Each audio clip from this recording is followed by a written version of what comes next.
గత ప్రభుత్వం టిడ్కోయిళ్లను గందరగోళం చేస్తుందన్నారు మంత్రి నారాయణ. లబ్ధిదారుల పేరుతో రుణాలు తీసుకుని నిధులు దారి మళ్లించారన్న నారాయణ, లబ్ధిదారులు ఈఎంఐ కట్టాలని లేదంటే ఎన్పీఏ చేస్తామని బ్యాంకులు అంటున్నాయన్నారు.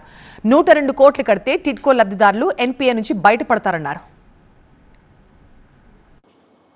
ఈ యొక్క 365 చదరపు అడుగులు కానీ 430 చదరపు అడుగులు ఈ రెండింటికి లోన్స్ రైజ్ చేశారు గత ప్రభుత్వం, వైసీపీ ప్రభుత్వం.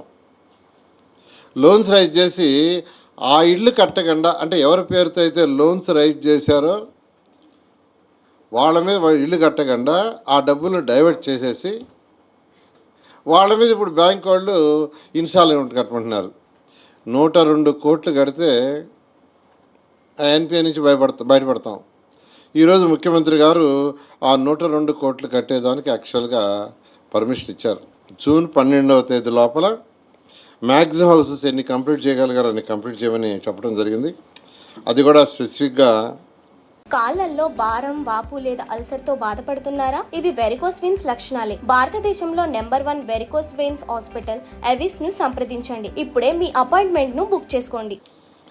1,18,000 హౌసెస్ 1,18,000 హౌసెస్ రేపు జూన్ 12వ తేదీ లోపల కంప్లీట్ చేయమన్నారు.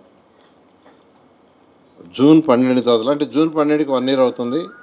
ఈ లోపల 1,18,000 కంప్లీట్ చేసి ఇనాగరేషన్ చేయాలని ఈరోజు యాక్చువల్గా ముఖ్యమంత్రి గారు టిడ్కో హౌసెస్ గురించి ఒక దిశానిర్దేశం ఇచ్చారు. వాటిని అమ్మటం ద్వారా వచ్చే ద్వారా కడతాం.